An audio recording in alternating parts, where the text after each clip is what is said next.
हरे कृष्ण।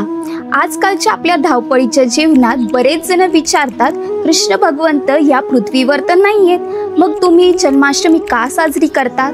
कारण भगवान श्रीकृष्ण आपल्याला सोडून कधीच गेले नाहीत।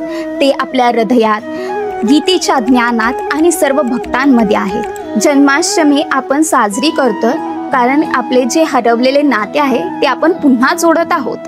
आपल्याला त्यांना शोधायची गरज नाही, ओळखायची गरज आहे। ती कशी? तर शुद्ध भक्तांच्या माध्यमातून। तर कोणते उदाहरण आहे का? हो, नक्कीच।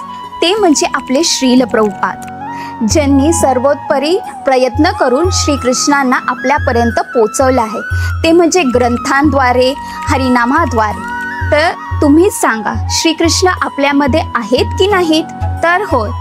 चला तर मग श्री गोविंद धाममध्ये, जिथे श्रीकृष्ण जन्माष्टमीचा उत्सव साजरा केला जात आहे, ते म्हणजे 15 आणि 16 ऑगस्टला आहे। विसरू नका, आम्ही तुमची वाट पाहत आहोत। हरे कृष्ण।